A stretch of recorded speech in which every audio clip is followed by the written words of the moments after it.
la persévérance négative.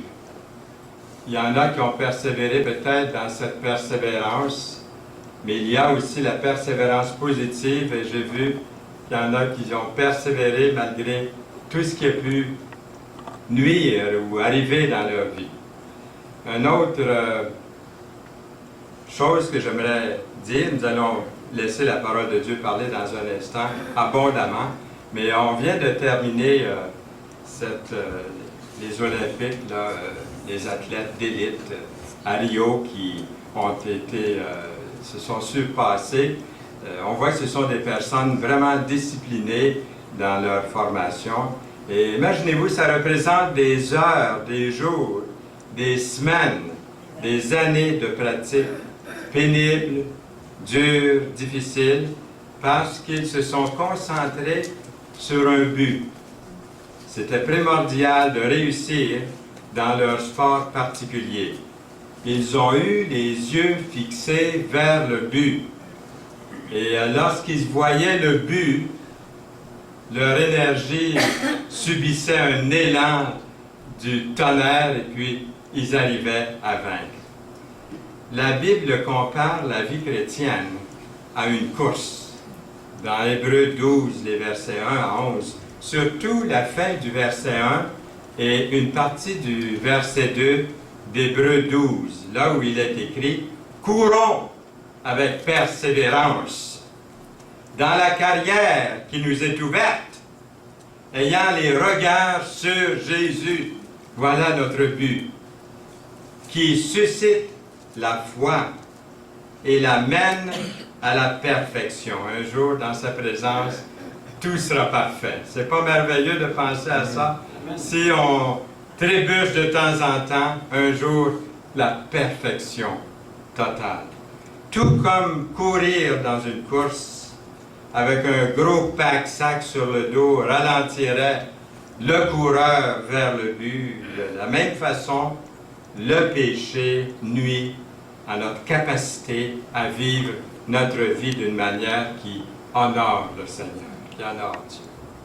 Puis à travers tous les travers que nous avons, pour faire un jeu de mots ici, les mauvaises choses dans notre vie, consomment tellement d'énergie, nous font tellement perdre souvent notre focus sur Dieu, nous ralentissent dans notre parcours de vie, comme combien on voudrait continuer d'avancer, persévérer, courir ayant nos regards continuellement sur le Seigneur Jésus. De ne pas regarder en arrière. La Bible nous dit que Dieu permet parfois certaines épreuves dans votre vie, dans ma vie, pour que nous puissions nous rapprocher davantage de lui. Et ça, c'est tellement vrai. Vous avez remarqué dans votre vie, lorsqu'il y a eu des épreuves, en tant qu'enfant de Dieu, en tant que chrétien, au lieu de se détourner contre Dieu, puis de dire c'est de sa faute, on s'est rapproché de lui. On s'est rapproché de lui, puis dire, Seigneur, j'examine ma vie, et tout me semble ralentir dans mon parcours de vie, je me rapproche de toi. La Bible nous dit que Dieu permet ça de temps en temps, afin que nous puissions voir les bienfaits qu'il peut accomplir dans notre vie. Il y a un verset qui dit « Aucune tentation ne vous est survenue qui n'ait été humaine. » Et Dieu qui est fidèle ne permettra pas que vous soyez tentés au-delà de vos forces. Mais avec la tentation, il préparera aussi le moyen d'en sortir afin que vous puissiez la supporter. Donc, quand ça arrive dans ma vie, dans votre vie, au lieu de s'excuser, de trouver une raison, d'enlever le blâme pour en sortir, l'avouer plutôt, le confesser à Dieu, et avec ça, le Seigneur va nous aider à surmonter, et comme il est écrit dans ce verset de 1 Corinthiens 10, 13. Même si cette contrainte est douloureuse, elle produit la justice et la paix. Tout comme les athlètes d'élite supportent la douleur, C'est pas toujours facile pendant la course. Il se concentre sur des objectifs qui sont pré-planifiés et nous-mêmes, nous devons compter sur Jésus pour l'encouragement, la force lorsque nous courons notre course de la vie de tous les jours. Il va y avoir des moments douloureux, des moments difficiles, contraignants. Au début de notre vie chrétienne, vous vous souvenez des premiers jours de votre vie chrétienne? On pensait qu'on ne pécherait plus jamais. On pensait que parce qu'on était converti à Dieu, qu'on avait maintenant le salut, qu'il allait nous bénir continuellement, ce qu'on comprenait de la bénédiction, que tout allait être la richesse, le bien-être, la santé.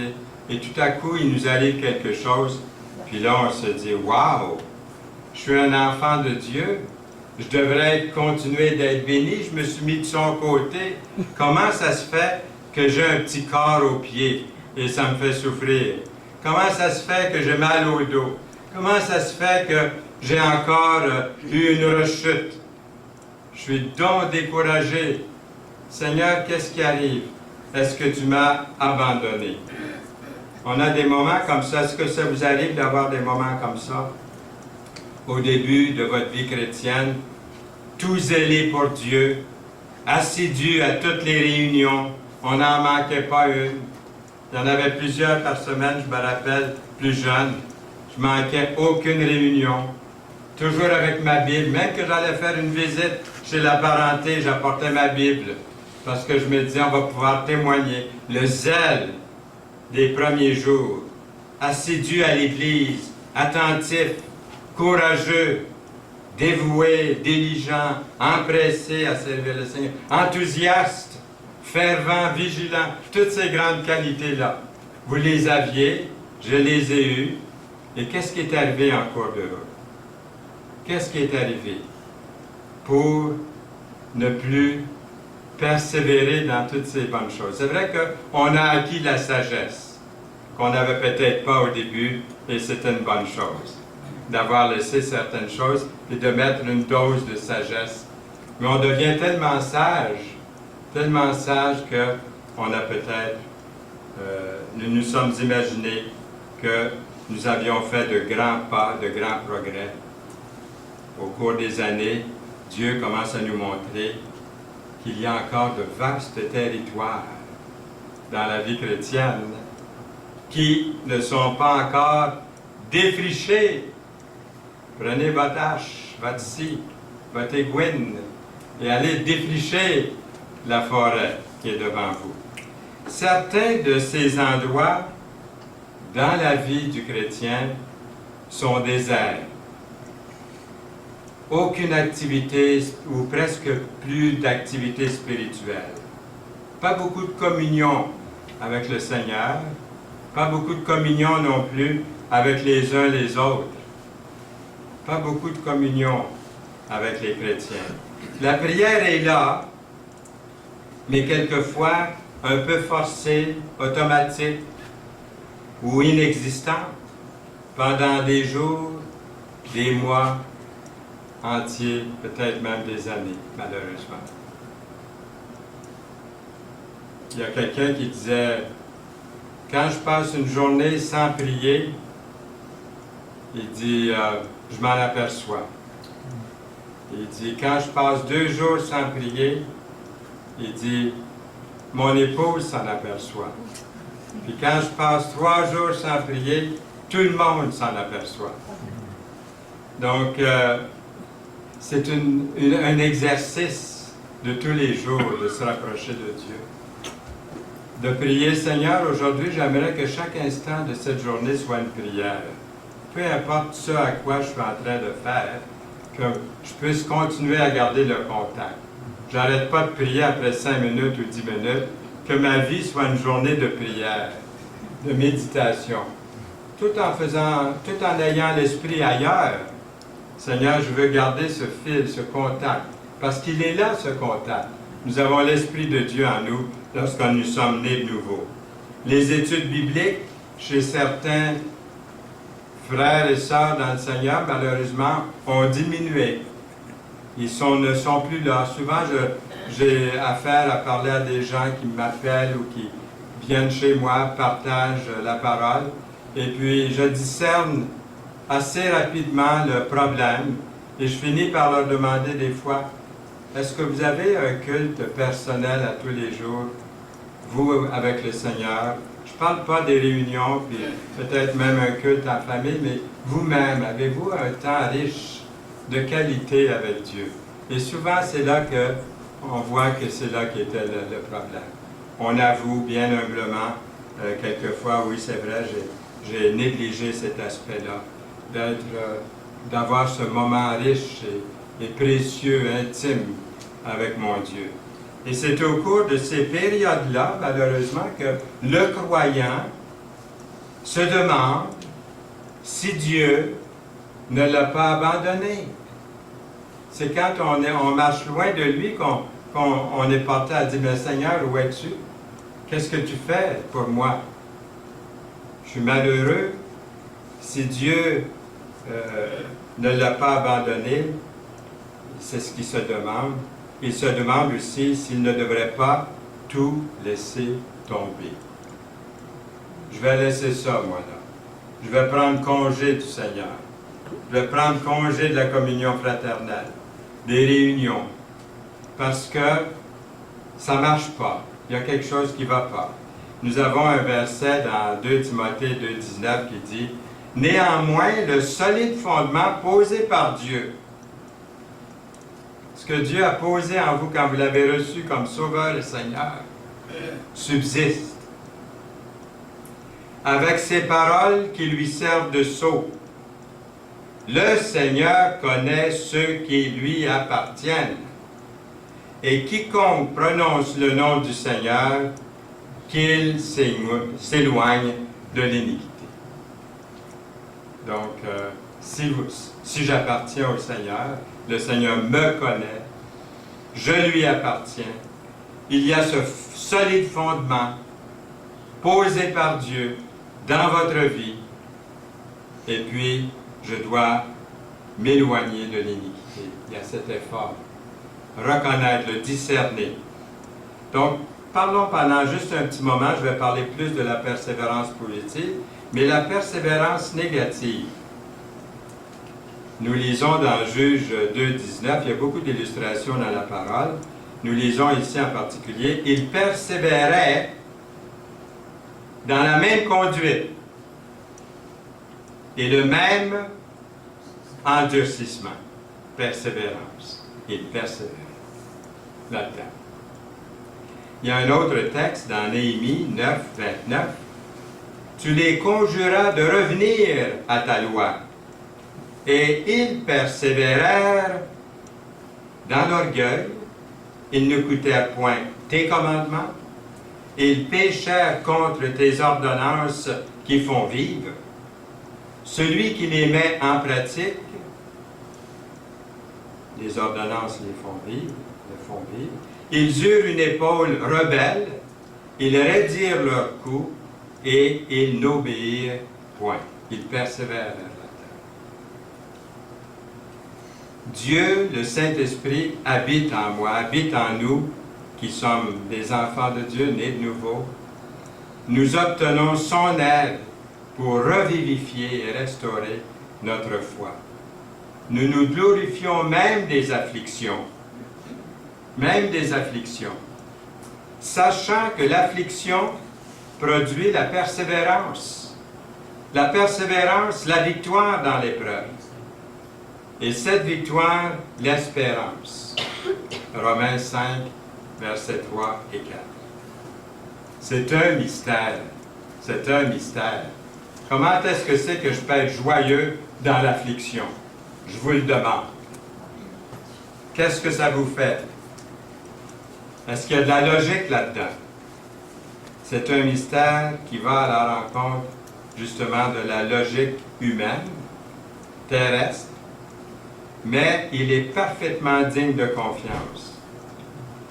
Faisons un peu de mathématiques spirituelles, entre guillemets.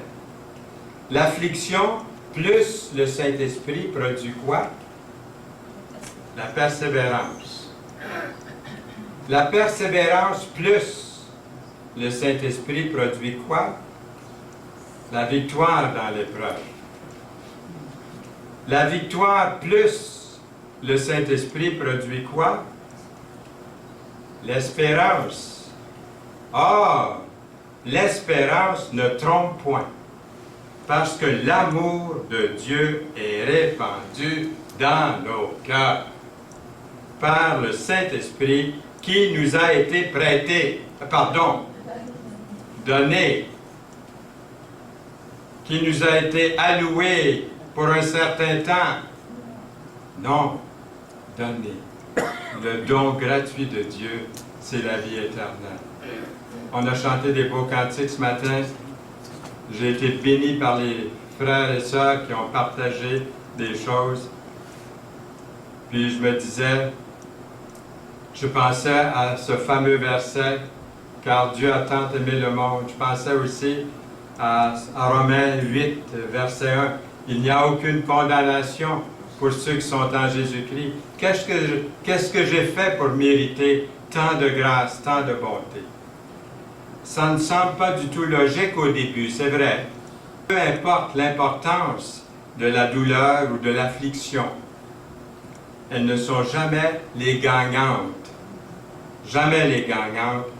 dans les équations mathématiques spirituelles de Dieu pour votre vie et la mienne. Parlons maintenant de la persévérance positive. Laissons parler la parole de Dieu. Donc, je vous donne plusieurs textes sans vraiment faire de commentaires, mais il va de soi qu'il va sûrement faire son petit chemin jusqu'au profond de notre esprit, de notre âme. Alors le roi donna l'ordre qu'on amène Daniel et qu'on le jette dans la fosse au lion. Le roi prit la parole et dit à Daniel, « Puisse ton Dieu, que tu sers avec persévérance, te délivrer. » Dans Daniel 6, 16. Tous d'un commun accord persévéraient dans la prière avec les femmes et Marie, mère de Jésus, et avec les frères de Jésus, dans Actes 1, 14. Fortifiant l'esprit des disciples, les exhortant à persévérer dans la foi. Actes 14, 22. Si nous persévérons, nous régnerons aussi avec lui. Si nous le renions, lui aussi nous reniera. 2 Timothée 2, 12. En sorte que vous ne vous relâchiez point et que vous imitiez ceux qui, par la foi et la persévérance, héritent des promesses. Hébreux 6, 12. Est-ce qu'on l'aime? Est-ce qu'on l'aime seulement lorsqu'il nous bénit, lorsqu'on est dans l'abondance, dans la joie, dans la paix? Est-ce qu'on l'aime dans ce temps-là? Ben oui, on l'aime. Mais est-ce que c'est seulement dans ce temps-là ou lorsque ça va un petit peu plus mal dans ma vie?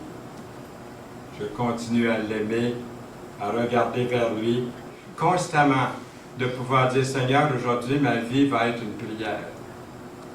Même quand je fais d'autres choses, Seigneur, le contact est là, ton esprit est en moi. Donc, on peut être dans la joie comme ça. Et puis, vous savez, les bébés sont beaux, hein? Les trouvez-vous beaux, les bébés? Moi, je les trouve beaux. J'ai l'habitude de dire, moi, tous les bébés du monde sont beaux. Même les animaux. Prenez n'importe quel animal.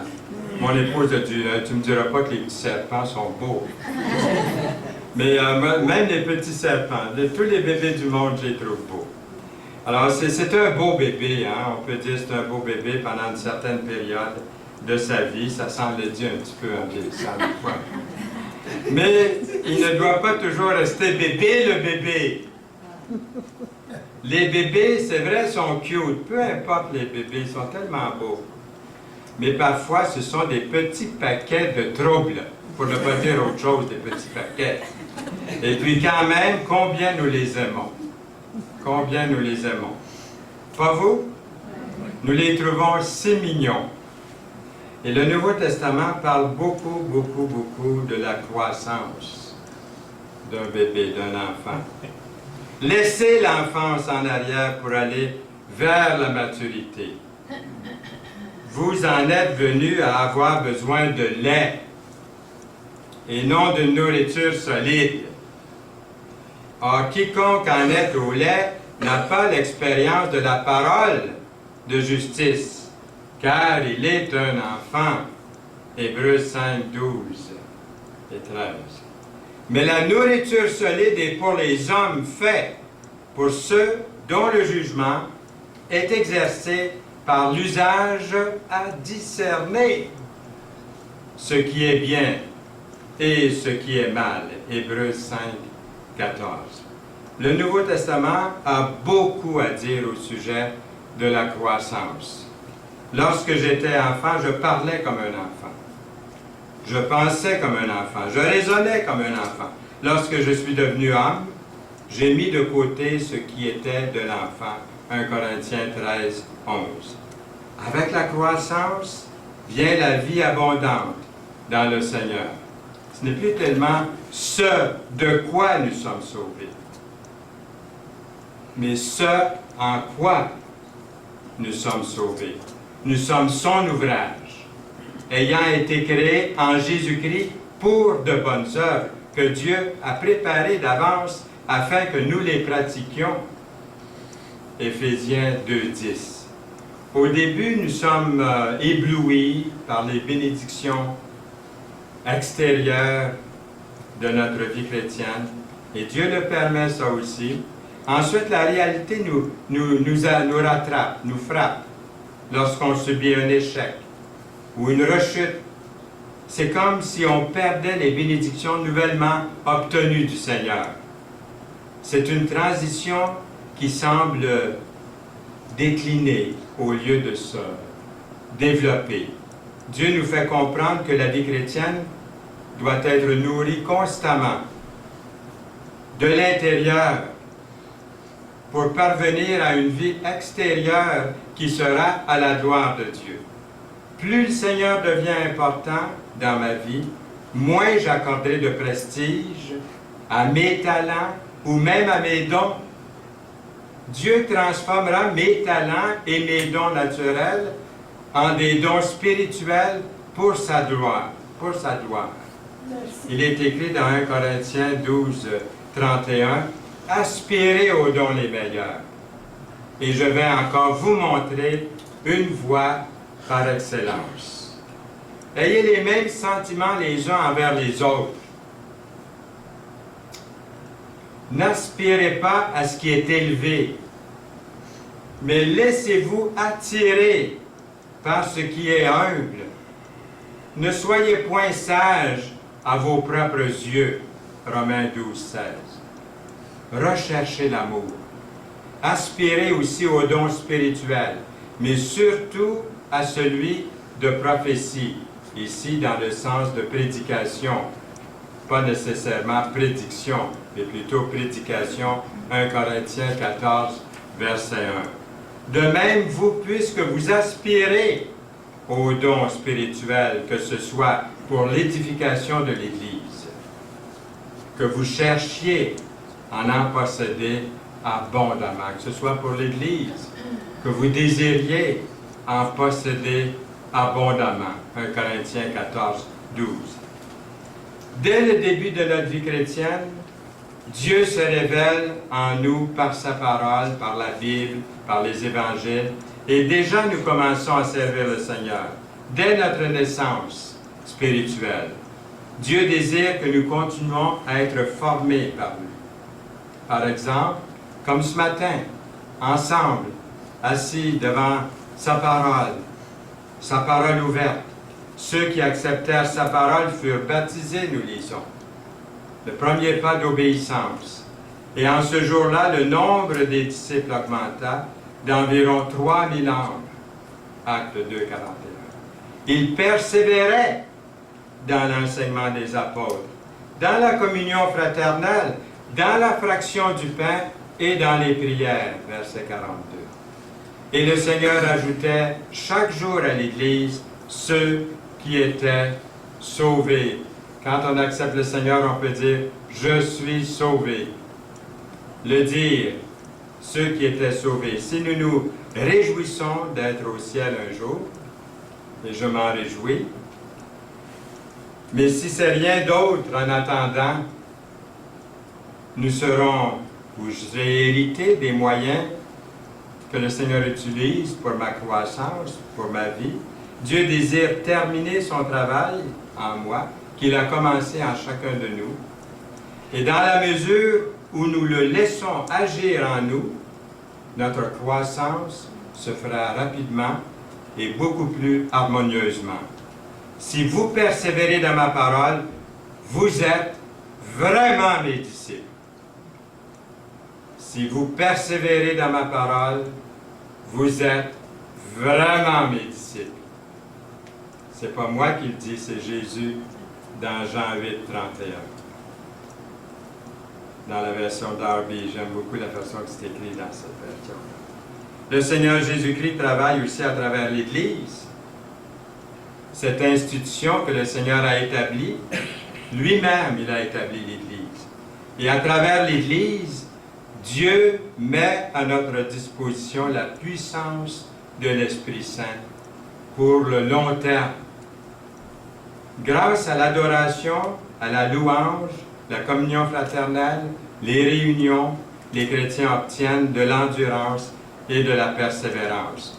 Nous devons apprendre à lui faire confiance en ce qui concerne notre éducation spirituelle, à faire moins confiance à nos opinions personnelles. Rappelez-vous l'homme qui est venu à Jésus et lui a dit « Maître, je te suivrai partout où tu iras. » Je pense qu'il a parlé trop vite quand il a dit ça. Avant de prendre ce genre d'engagement, Jésus lui répondit « Les renards ont des tanières et les oiseaux du ciel ont des nids, mais le Fils de l'homme n'a pas un seul lieu où il puisse reposer sa tête. » Tu viens de dire, je te suivrai partout où tu iras. As-tu pensé à ton affaire? En d'autres termes, si vous décidez de me suivre, il y aura des moments difficiles, de découragement. Un autre dit, je te suivrai, Seigneur, mais permets-moi d'aller d'abord prendre congé de ceux de ma maison. Jésus lui répondit, quiconque met la main à la charrue et regarde en arrière n'est pas propre au royaume de Dieu. Dans Luc 9, versets 61-62. Quand les gens commencent leur marche chrétienne et puis quittent tout à coup, ils commencent bien, tout à coup ils quittent.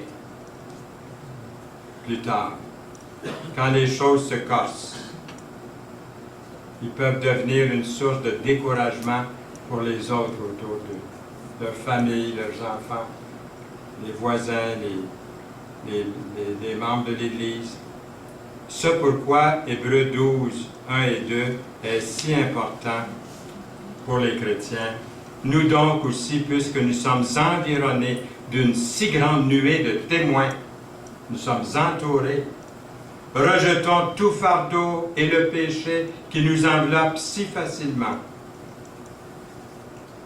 En échange de la joie qui lui était réservée, il a souffert la croix, méprisé l'ignominie, et s'est assis à la droite du trône de Dieu.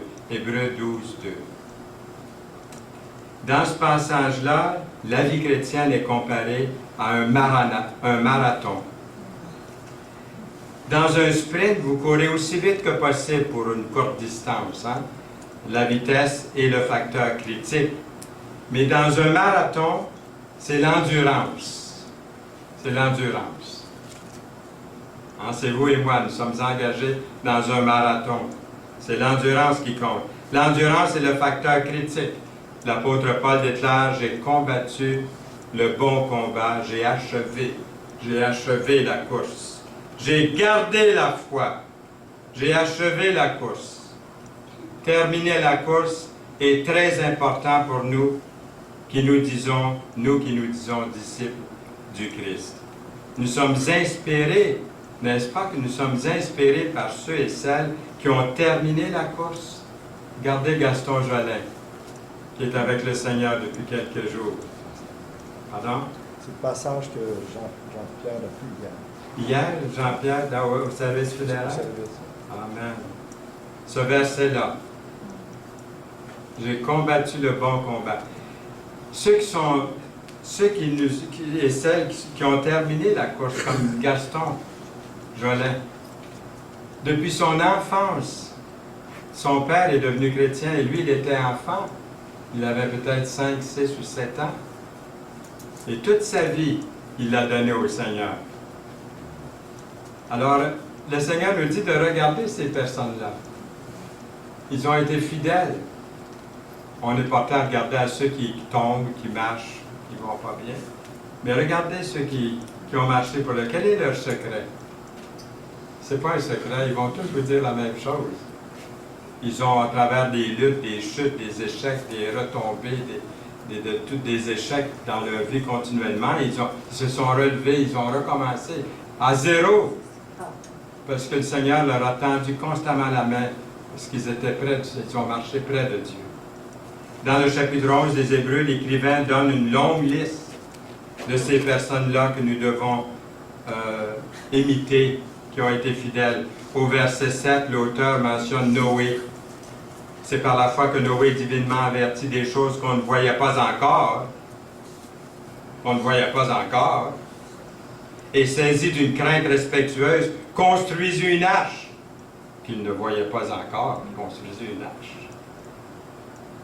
Pour sauver sa famille, c'est par elle qu'il condamna le monde et devint héritier de la justice qui s'obtient par la foi.